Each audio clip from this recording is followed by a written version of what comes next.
Have you ever walked out of a meeting realizing, I have no idea what they're talking about? Well, it's a very common theme nowadays, which is complexity overload in business communication. And unfortunately, it's not getting any better with the advancing technologies. Now, the irony is, a lot of the presenters don't even realize that they're doing it. Because they're so much of an expert in their field, they kind of expect everyone to follow along.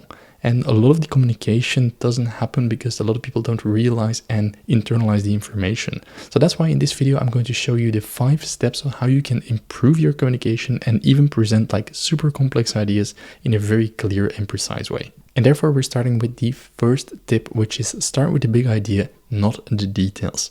Because a lot of people, when they're presenting, they immediately jump into the details because they want to show their expertise. They want to show like, hey, I mastered this topic. I know what I'm talking about, and prove themselves. But when doing that, they sort of miss everyone that is not an expert.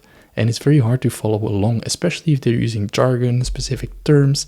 It becomes very hard to follow along. So a very good trick for this is that you start setting the scene and you start with the big picture and then you narrow it down into the technical details. And this is actually a very common problem that a lot of people do, is they straight away jump into the details of their topic that they're talking about. The thing is, they are very experts in their own field and they sort of expect everyone to know the basics.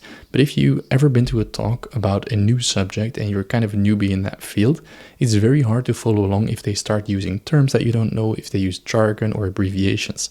So you have to make sure that you first of all set the big picture and then you narrow it down and then you specialize along the way. So if you don't do that, you will lose a lot of the audience because you never know if there's like a new person in the audience or if there's like full of experienced people. You kind of want to find that balance. And if you don't know the audience exactly, you want to start with the big picture and narrow it down then. And that is a crucial point if you want to make sure that everyone in the audience follows along with your thought process. Now, the way to do this is actually tip number 2, which is use analogies to make it visual. Now, let me start with this. There's a great quote that says, if you have to explain it twice, it's not their fault for not getting it, it's your fault for not communicating it clearly. But why does this actually happen? Well, while we're presenting, most of us, we want to explain how something works, while we should in fact be focusing on making the audience see it for themselves and getting that aha moment.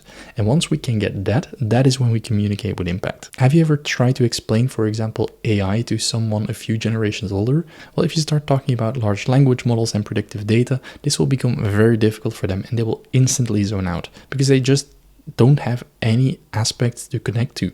So we want to explain it very simple with an analogy. You could, for example, say, let's imagine you have the world's most perfect assistant. She's available 24/7. She knows all languages. She can look up any information in the world within seconds and give it to you in a summarized way.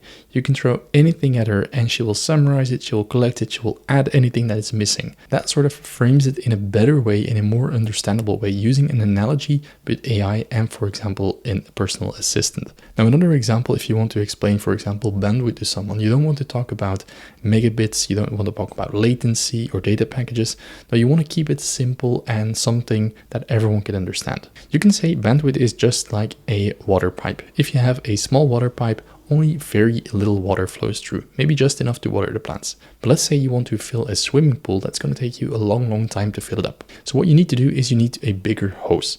And if more water can flow through, the pool will fill up faster. And that is exactly the same as bandwidth. The bigger the pipe, the bigger the bandwidth, the more data can flow through, the faster you can stream, download videos, or upload data. So this is the power of analogy. You make sure that your topic, your technical skill, connects to something that the audience knows. And that is very powerful because it will stick in their brains forever. And that is the power of communicating clearly. Now, the next part is going to be presenting it step by step. We sort of have seen how it works. We set the scene. We start very broad and then we narrow it down. Then we explain it with an analogy to make sure that we can hook it to something that we know and we understand the concept.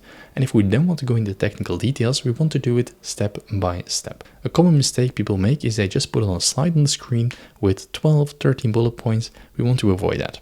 The reason is people will start reading what is on the slide. And you lose the attention. Everyone reads at a different pace. Some people can't read it, so it's very hard to follow along. The audience sort of scatters, or the attention scatters, and that is a very bad point in your presenting stage. So what you want to do is you want to control it. PowerPoint or any other presentation tool, they have the animations available.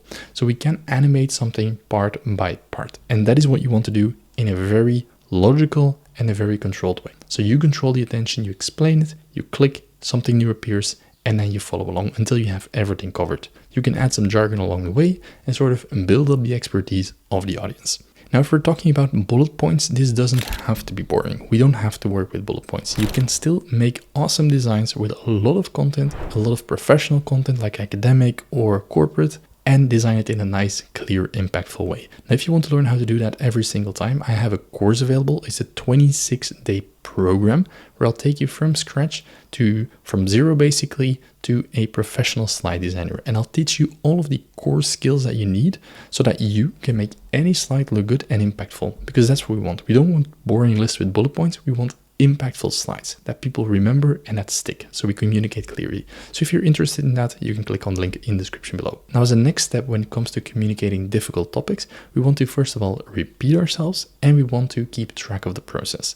One of the famous things from Steve Jobs is that he said, tell the audience what you're going to say it, and tell them what you've told them. So we want to repeat the message multiple times throughout the entire presentation. Again, people will get distracted all the time. Mails come in, notifications. If you look at your phone, you get hundreds of notifications a day.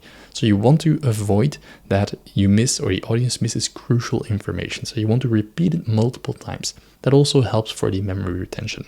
And secondly, if it helps, we want to keep track of the process. Because if we start from the big picture and we narrow it down, we want to sort of have like a path. And you can do that with different steps where you highlight some, fade out some others, and you kind of keep track of the process.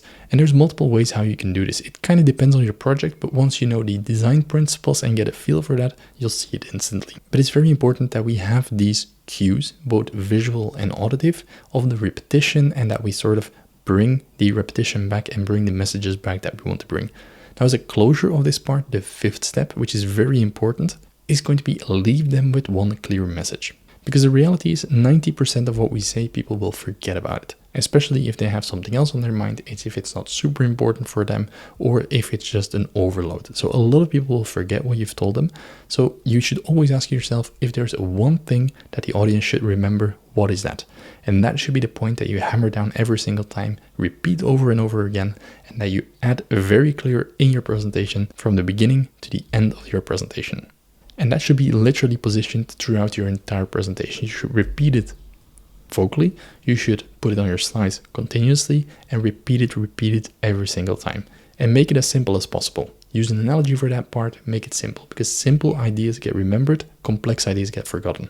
So these are the 5 steps that you can use to communicate difficult topics and present them with impact for your audience. Now, if you want to learn more about how to present, make sure to watch the video on the screen right now.